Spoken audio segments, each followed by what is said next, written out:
आणि मनोज जरांगे पाटील यांचं उपोषण आणि इतर जे काही आंदोलन सुरू आहे, या पार्श्वभूमीवर अतिशय महत्त्वाची अशी उपसमितीची बैठक मी देखील आज अटेंड केलेली आहे. आणि या बैठकीमध्ये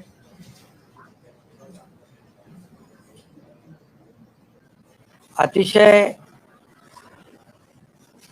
तपशीलवार चर्चा त्या बैठकीत झाली. त्यामध्ये जस्टिस शिंदे साहेबांची जी कमिटी आपण गठीत केली होती जुन्या कुणबी नोंदी शोधण्यासाठी, तपासण्यासाठी, त्या कमिटीने एक प्रथम अहवाल जो आहे तो आज आमच्याकडे सादर केलेला आहे.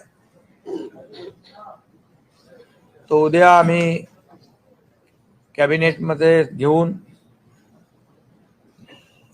तो स्वीकारून त्याचा पुढचं जे काही जी प्रक्रिया आहे ती आम्ही करणार आहोत.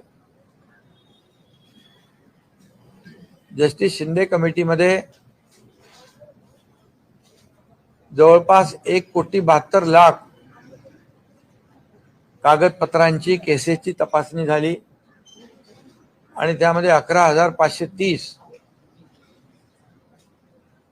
कुणबी नोंदी, जुन्या नोंदी आढळून आलेल्या आहेत.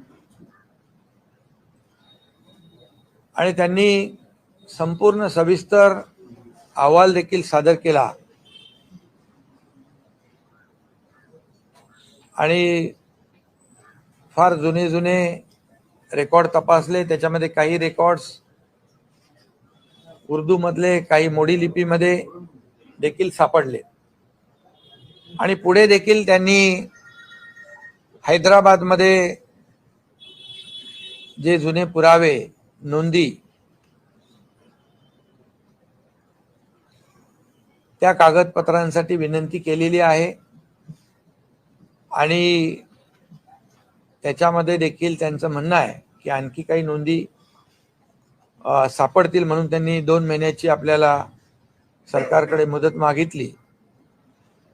आणि काम तसं बघायला गेलं तर त्यांनी खूप चांगल्या प्रकारचं काम केलंय. म्हणजे अनेक पुरावे तपासले, 1, 2, 3 असे 15-16 पुरावे तपासले. अतिशय डिटेलमध्ये त्यांनी त्याच्यामध्ये काम केलेलं आहे. आणि म्हणून सरकारने त्यांना 2 महिन्याची जी काही मुदत दिली की त्यांच्या कामाचा आवाका आणि त्यांच्या कामातून आलेलं आउटपुट जे आहे ते त्याचं प्रमाण मोठं आहे.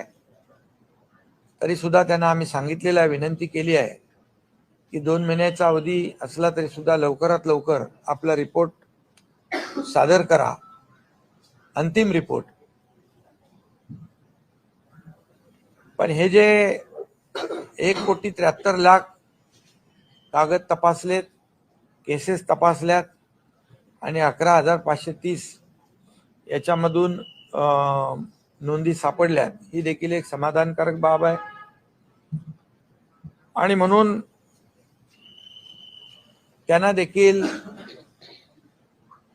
कुणबी प्रमाणपत्र जे आहेत, ज्यांच्या नोंदी सापडल्यात, त्या कागदपत्रांची तपासणी करून पुढची कार्यवाही देखील सुरू होऊन जाईल.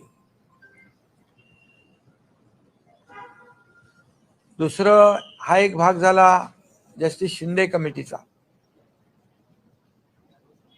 आणि दुसरा एक भाग जो आहे, जे मराठा आरक्षण, मूळ मराठा आरक्षण जे आहे,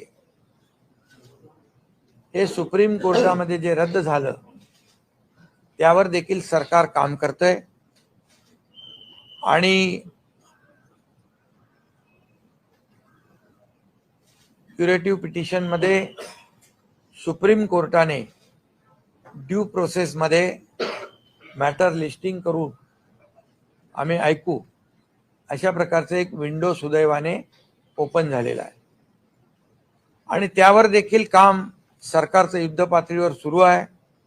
आज मागासवर्ग आयोगाचे अध्यक्ष निरगुडे साहेब होते, त्यांची कमिटी त्याच्यावर काम करते. त्यांना जी काही लागणारी मदत जी आहे ती पूर्णपणे सरकार उपलब्ध करून देईल.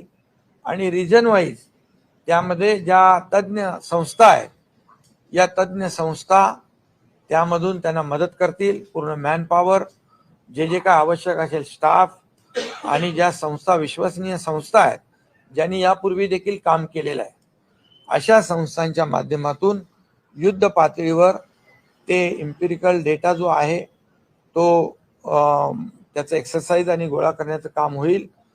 आणि मराठा समाज मागास कसा आहे हे सिद्ध करण्यासाठी या क्युरेटिव्ह पिटिशनच्या माध्यमातून आपल्याला ते उपयुक्त ठरेल. कारण त्याच्यामध्ये ऑर्डर करताना सुप्रीम कोर्टाने मागे आपलं आरक्षण रद्द करताना ज्या काही त्रुटी काढलेल्या आहेत,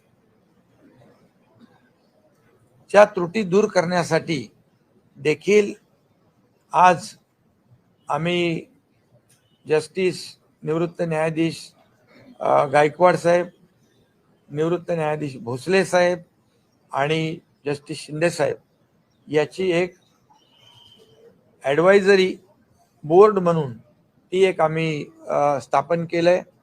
कारण गायकवाड साहेबांचा पहिला रिपोर्ट त्यांचा होता, दुसरा रिपोर्ट भोसले साहेबांचा होता, आणि जस्टिस शिंदे तर आता त्याच्यावर काम करतायत. त्यामुळे तो एक आम्ही निर्णय आज घेतलेला आहे. ही कमिटी जी आहे महत्वाची 3 जस्टिस निवृत्त न्यायमूर्तींची, ही सरकारला क्युरेटिव्ह पिटिशन आणि टिकणारं मराठा आरक्षण हे देण्यासंदर्भामध्ये मार्गदर्शन करेल आणि मागासवर्ग आयोगाला देखील मदत करेल. अशा प्रकारचा निर्णय झाला. एक टास्क फोर्स जो आहे तो देखील सिनियर काउन्सिलचा आपण गठीत केलेला आहे. आणि त्यांची देखील बैठक जी मागच्या वेळेस मराठा आरक्षण जे देवेंद्र फडणवीस साहेब मुख्यमंत्री असताना दिलं, त्या कमिटीमध्ये दादा आम्ही सगळेच होतो.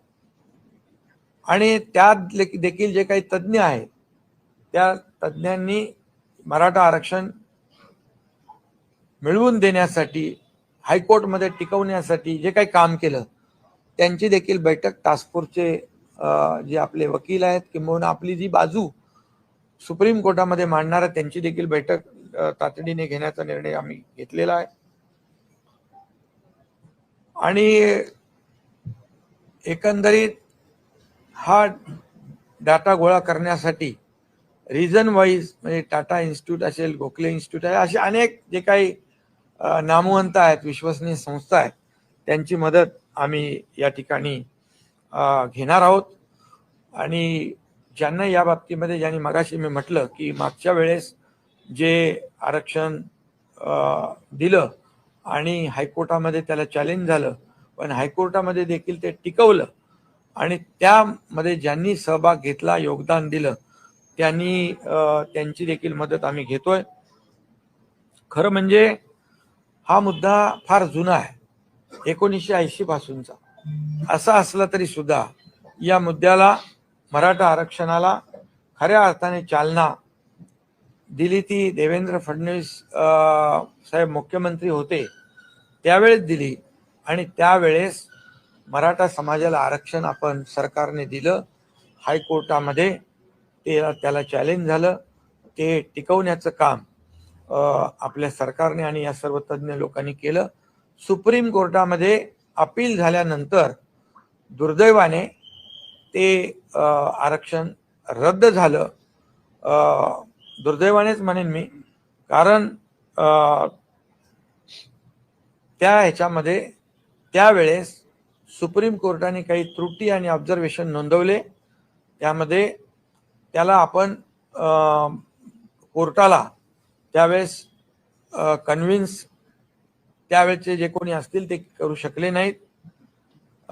दुर्दैवाने मी म्हणेन, आज मी त्याच्यामध्ये राजकारणामध्ये जाऊ इच्छित नाही, परंतु काही गोष्टी ज्या आहेत, काही कागदपत्र त्याला सादर करण्यासाठी देखील अनेक वेळा सुप्रीम कोर्टाच्या तारखा मागितल्या गेल्या.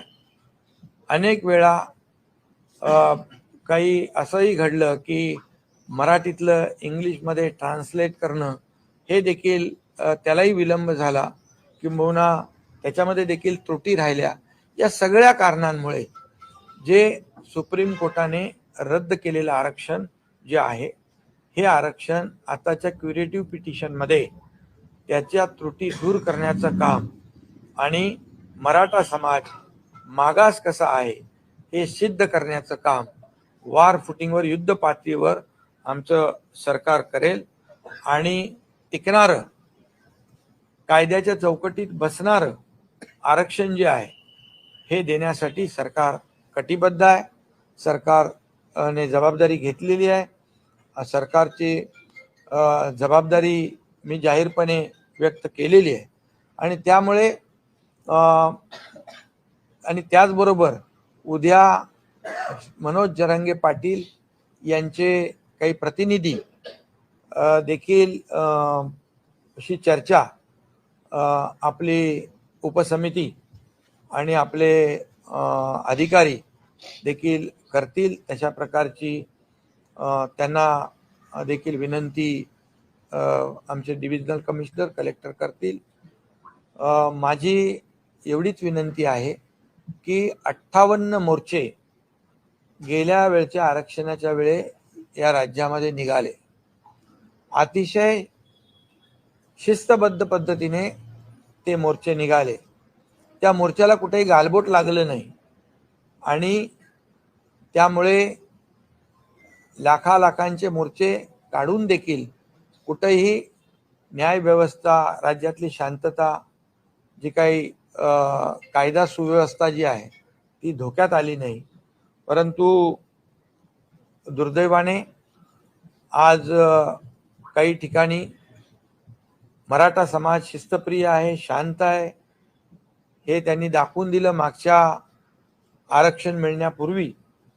परंतु काही लोक आज जे काय कायदा सुव्यवस्था, जाळपोळ हे जे काही सुरू आहे, मला वाटतं मराठा समाजाने अगदी सजग होऊन याकडे पाहिलं पाहिजे. कारण हे गालबोट लागल्यामुळे आज कायदा सुव्यवस्था निर्माण झालेली आहे. त्याचबरोबर मराठा समाज जे बांधव आहेत त्यांना देखील माझी विनंती आहे, मी जाहीरपणे देखील विनंती त्यांना केली आहे, तुमच्या माध्यमातून देखील करतो की टोकाचं पाऊल आपण उचलू नका, आत्महत्येसारखं पाऊल उचलू नका. आपल्या मुलाबाळांचं, आईवडिलांच्या परिवाराचा विचार करा, त्यांना वाऱ्यावर सोडू नका. अशा प्रकारची मी त्यांना भावनिक आवाहन देखील या ठिकाणी करू इच्छितो. आणि कारण मराठा आरक्षण देण्यासंदर्भात जे 1980 पासूनचा प्रश्न असताना देण्याची तत्परता मुख्यमंत्री देवेंद्र फडणवीस साहेब जेव्हा होते त्यावेळेस दिलं, हायकोर्टात देखील टिकवलं. दुर्दैवाने सुप्रीम कोर्टाने देखील कायदेशीर असली पाहिजे, नियमामध्ये बसणारी असली पाहिजे आणि ती टिकणारी असली पाहिजे. तर आज आम्ही सरकारने निर्णय घ्यायचा आणि उद्या तो फेटाळायचा. समाजाला एक प्रकारे सरकारने फसवलं अशी भावना सरकारमध्ये, जनतेमध्ये, मराठा समाजामध्ये आम्ही जाऊ देणार नाही. आम्ही जे बोलतोय, जे होण्यासारखं आहे तेच आम्ही बोलतोय. आणि नक्की आपल्याला मी सांगतो, आपल्या माध्यमातून मराठा समाजाला टिकणारं, कायदेशीर टिकणारं, कायद्याच्या चौकटीत टिकणारं, इतर कुठल्याही समाजावर अन्याय न करता हे आरक्षण आम्ही देणार आहोत. त्यासाठी सगळ्या प्रक्रिया ज्या आहेत त्या काम त्याच्यावर सुरू आहे. आणि म्हणून मनोज जरांगे पाटील यांना देखील माझं आव्हान आहे, विनंती आहे की आपण थोडा वेळ यामध्ये सरकारला दिला पाहिजे.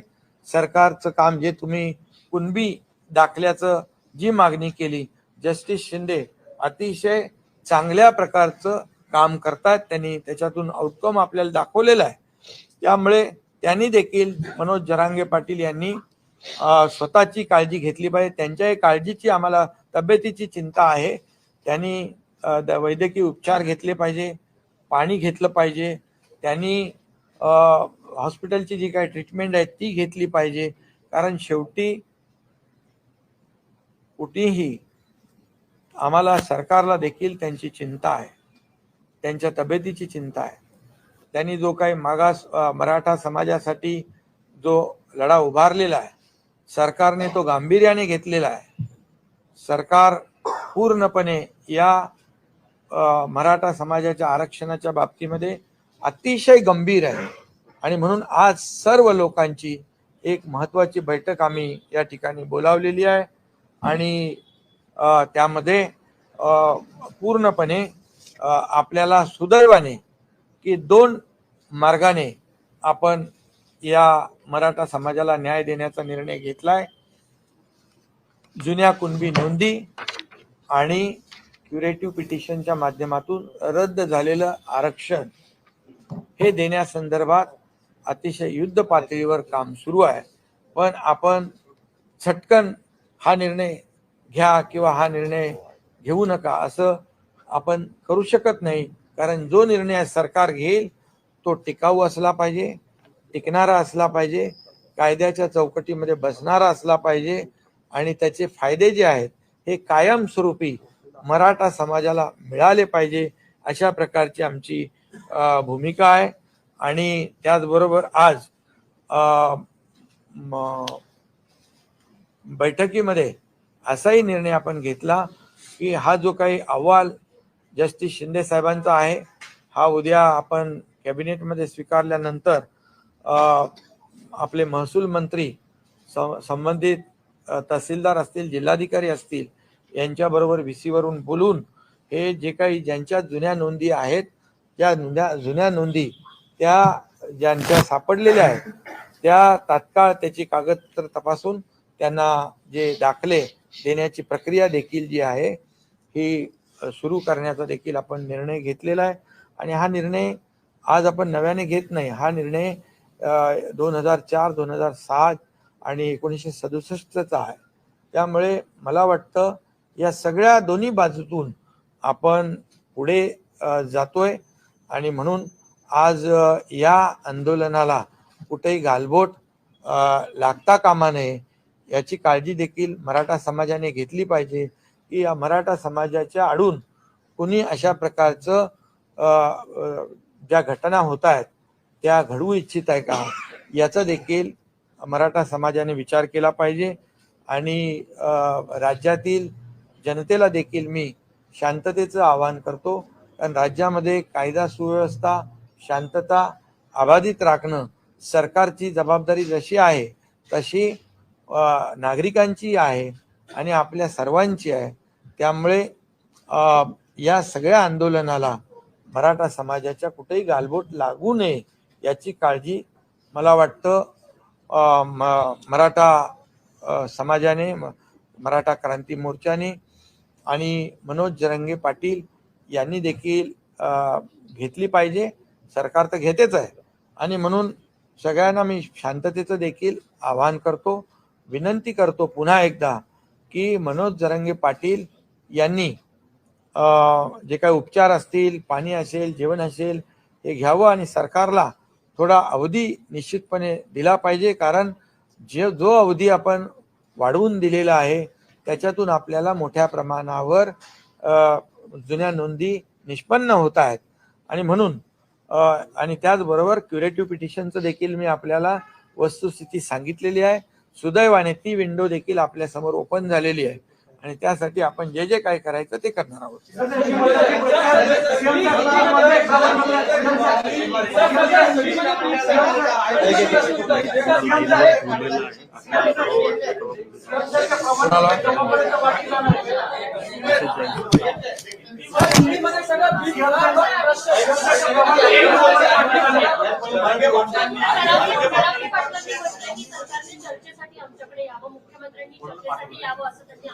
नहीं, यामध्ये एक मी हिंदी में जरा बोल दो। आज की बैठक बहुत ही महत्वपूर्ण रही है। मराठा आरक्षण के बारे में सभी हमारी उप समिति की बैठक थी, उप समिति के सभी मेंबर थे और सभी अधिकारी थे, एजी थे और जो मागास वर्ग आयोग है उसके निर्गुड़े जी थे, जस्टिस शिंदे जी थे और सभी लोग आज बड़े पैमाने पर चर्चा हुई है, सब पॉजिटिव चर्चा हुई है और इसमें जस्टिस शिंदे सर की जो कमेटी है उन्होंने प्रथम रिपोर्ट जो है सादर किया हुआ है, कल हम कैबिनेट में रखेंगे और उसके ऊपर हमारे महसूल मंत्री जी आगे के जो कार्रवाई की निर्देश है अपने लोगों को देंगे, महसूल विभाग के। ये एक निर्णय हुआ है। और इसमें दूसरा एक निर्णय ऐसा हुआ है जो जस्टिस है भोसले साहब और गायकवाड़ और शिंदे, जस्टिस शिंदे, इनकी एक कमेटी गठित की गई है एडवाइजरी कमेटी के रूप से। वो सरकार को भी गाइड करेगी और मागास वर्गीय आयोग को भी मदद करेगी। ऐसा एक भी निर्णय हुआ है। एक सीनियर एडवोकेट का जो है सीनियर काउंसिल का एक टास्क फोर्स जो गठित किया है, उसे ये जो कमेटी के लोग हैं ये मदद करेंगे। उनके साथ एक जल्दी बैठक होगी।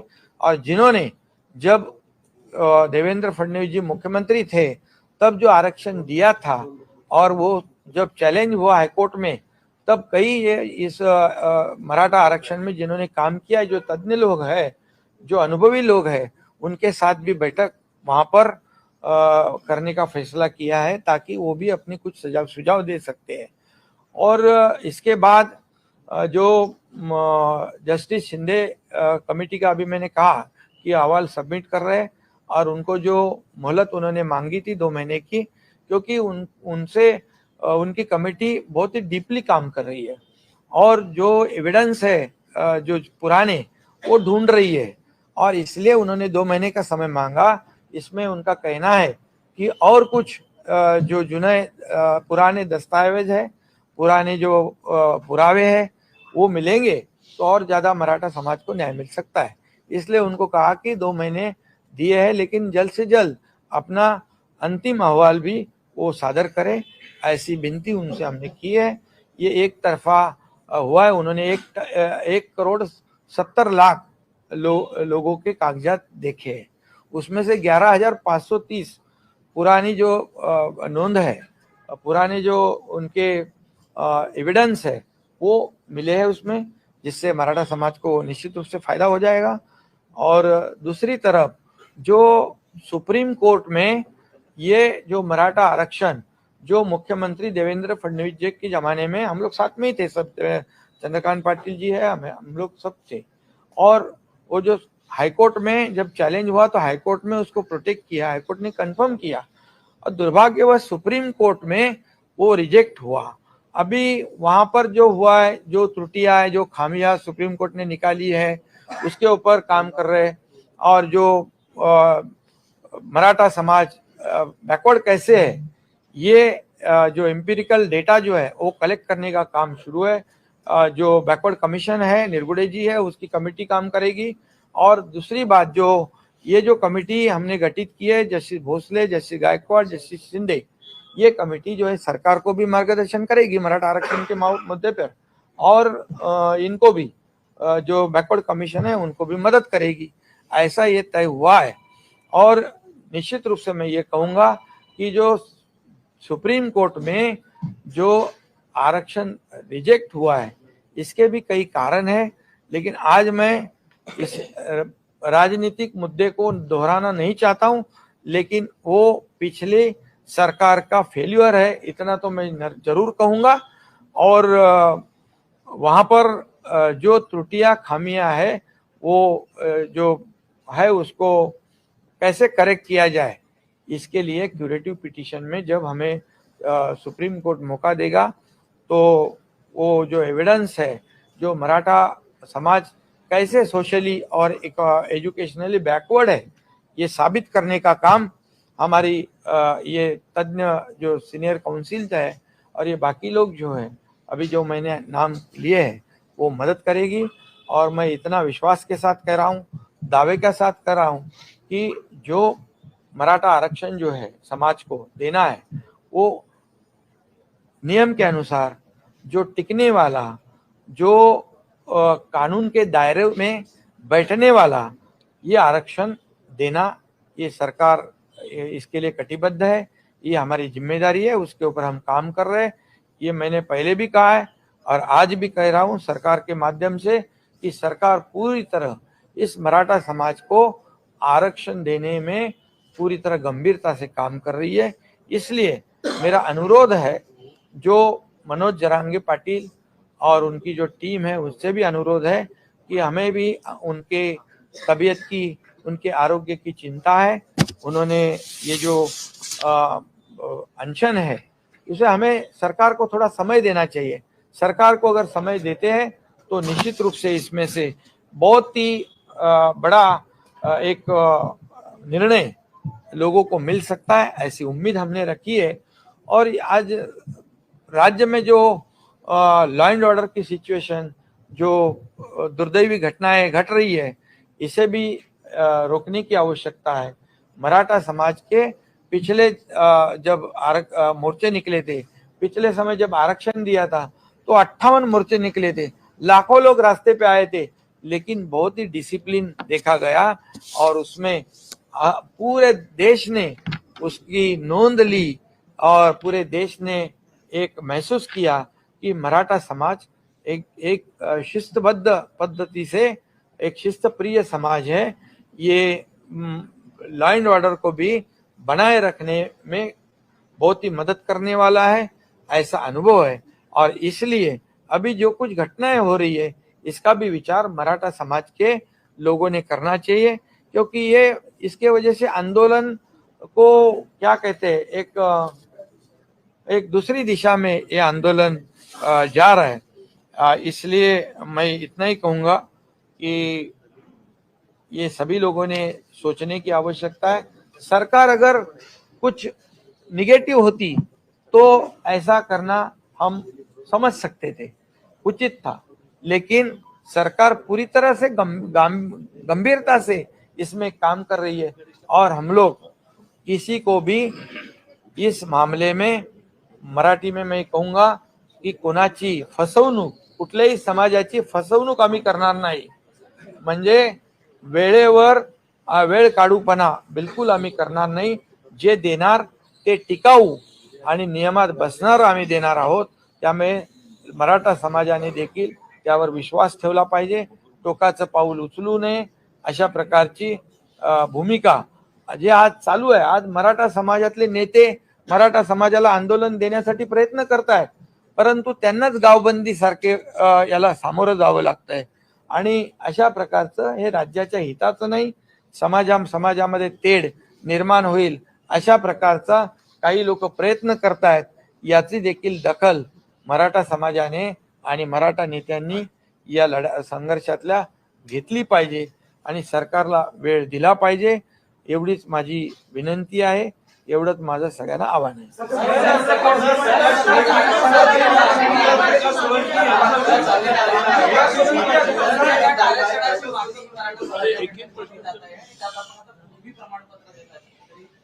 नाही, हे बघा, ज्यांना हे कुणबी प्रमाणपत्र देण्याचं ज्यांच्या जुन्या नोंदी आहेत हे 67 पासून सुरू आहे। 2004 ला त्याचा JR पण निघालाय, पुन्हा JR निघालेले आहे। तर हे पूर्वीपासून 67 पासून तो नियम झालेला आहे। नवीन नियम तो किंवा नवीन निर्णय आपण घेतला नाही। या मराठवाड्यातल्या लोकांना कुणबी दाखला पाहिजे आणि तो मिळायला अडचण होती, म्हणून ती आपण कमिटी नेमली आणि ती कमिटी चांगलं काम करते। आणि मेन जो आहे मराठा आरक्षण, या मराठा आरक्षण देण्याबद्दल तर मी बोललेलो आहे। मराठा आरक्षण देण्याबद्दल जे रद्द सुप्रीम कोर्टात झालंय ते आपण क्युरेटिव्ह पिटिशनच्या माध्यमातून आपण त्याच्यावर काम करून मराठा समाज मागास कसा आहे हे पूर्णपणे पुरू करण्याचं काम सरकार करेल।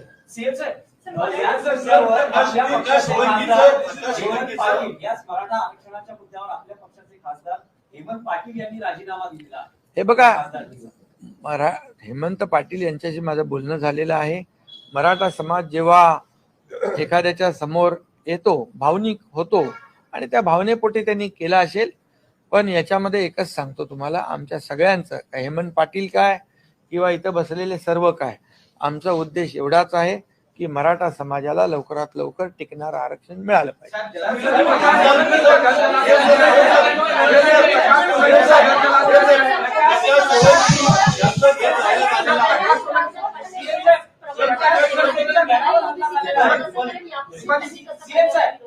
हे बघा, हा कुणबी प्रमाणपत्र देण्याचा निर्णय आता आपण घेतलेला नाही, हा 1967 पासून आहे। त्या मिळण्यामध्ये ज्या अडचणी होत्या त्या दूर करण्यासाठी जस्टिस शिंदे कमिटी आपण नेमली आणि त्याच कार्यभार सुरू आहे.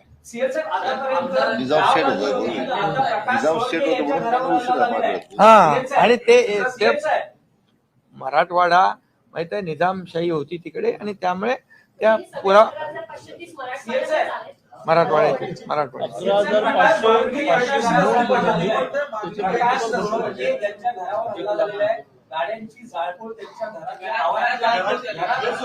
नाही, म्हणून मी एवढंच सांगतो की हे आंदोलन भरकटत चाललेलं आहे, दुसऱ्या दिशेला चाललेलं आहे. याचा विचार मनोज जरांगे पाटील, त्यांची टीम आणि सकल मराठा समाजाने घेणं गरजेचं आहे.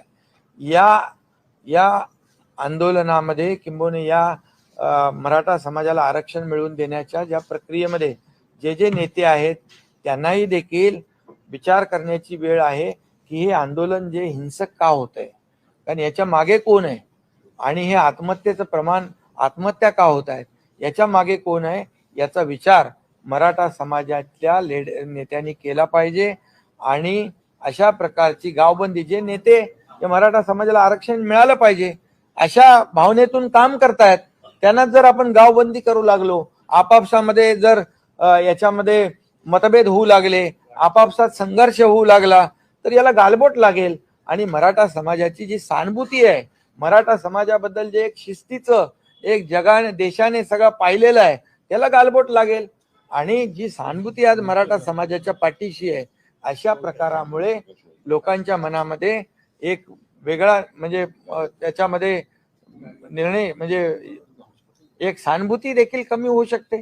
आणि म्हणून या मराठा समाजाचे जे मोर्चे निघाले, जी आंदोलनं झाली आतापर्यंत शांततेने झालेली आहेत, आता याला गालबोट लावण्याचं काम हे कोण करतंय याचा विचार देखील आंदोलनकर्त्यांनी केला पाहिजे.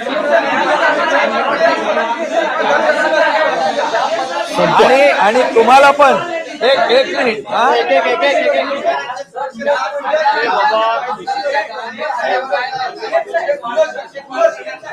काय करणार ऐका, एक पहिली गोष्ट तुम्हालाही सांगतो, मी मीडियालाही सांगतो, मी सगळ्या, तुम्ही लोकशाहीचा चौथा स्तंभ मानता ना स्वतःला, लोकशाहीचे चौथे स्तंभ आहात तुम्ही. आणि माझी तुम्हालाही विनंती आहे, कुठल्या तुम्ही देखील एक समाजाचा भाग आहात, तुमच्या माध्यमातून देखील आम्ही जे आज निर्णय घेतले, आज जे निर्णय घेणार आहोत किंबहुना जे निर्णय घेतले, आज मराठा समाजाला आम्ही काय काय देतोय ते जाहिरातीच्या माध्यमातून उपसमितीने केलं होतं. काय किती आपण त्यांना मराठा समाजाला आरक्षण मिळेपर्यंत जे आपण दिलेलं आहे, तुम्हाला मी सांगतो, आम्ही देण्याची भूमिका आमची प्रामाणिक आहे. मी मुख्यमंत्री झाल्यानंतर जवळपास 4000 लोकांना, अधिसंख्य पदांच्या लोकांना जे सुप्रीम कोर्टाने आरक्षण रद्द केल्यानंतर मधल्या ज्या पिरियडमध्ये ज्यांच्या सिलेक्शन झालं होतं, अपॉइंटमेंट मिळाली नव्हती, त्यांना नोकऱ्या देण्याचं धाडस या एकनाथ शिंदेने केलं. तेव्हा सगळे घाबरत होते, असं होईल तसं होईल, पण ते आज नोकऱ्या करतायत. त्याचबरोबर सारथी, बार्टी, अण्णासाहेब पाटील आर्थिक विकास महामंडळ या माध्यमातून देखील आज जवळपास 67,000 तरुणांना अण्णासाहेब पाटील आर्थिक विकास महामंडळाच्या माध्यमातून 5,800 कोटीचं कर्ज वाटप झालंय. त्याचं व्याज आम्ही सरकार भरतोय. आणि त्याच्यामध्ये देखील आम्ही आज ठरवलं की बँकेचं लोन सुटसुटीतपणे मिळालं पाहिजे, सुलभतेने मिळालं पाहिजे, आणि त्याला जो मराठा तरुण आहे त्याला उद्योग करण्यासाठी योग्य मार्गदर्शन मिळालं पाहिजे. अशा तज्ज्ञ लोकांची देखील त्या कमिटीमध्ये आम्ही नियुक्ती करतोय. सारथीला देखील, सारथीमध्ये देखील IAS, IPS, MPSC खूप मोठ्या प्रमाणावर मुलं त्याचा फायदा घेत आहेत. आणखी त्याच्यामध्ये जॉब ओरिएंटेड कोर्सेस देखील आम्ही त्याच्यामध्ये टाकलेले आहेत. आणि त्याची संख्या जी आहे ती संख्या देखील समान सगळ्यांना केलेली आहे. आणि त्याचबरोबर आम्ही हॉस्टेलचं भाडं देखील आपण वाढवलं ना, 6,000 पर मंथ, 10 महिन्याचे 60,000 तेही वाढ केले.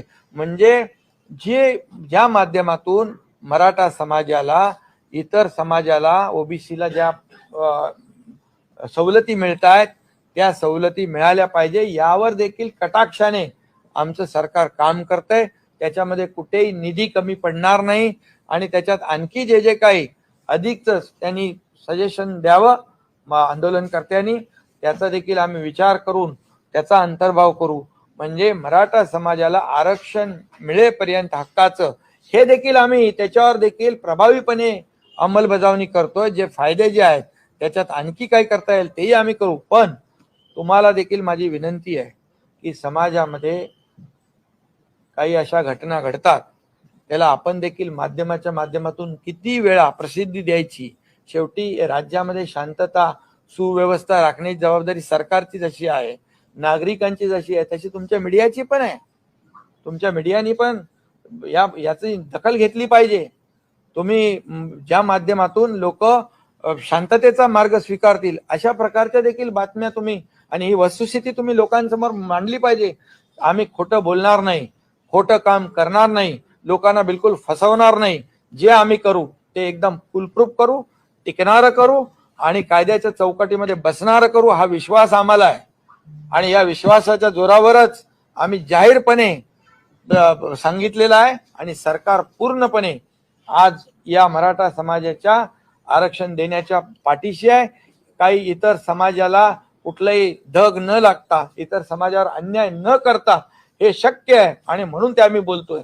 त्यामुळे तुम्ही देखील मी बोललो त्याचा अर्थ वेगळा काढू नका, परंतु या राज्यात शांतता सुव्यवस्था राखेल.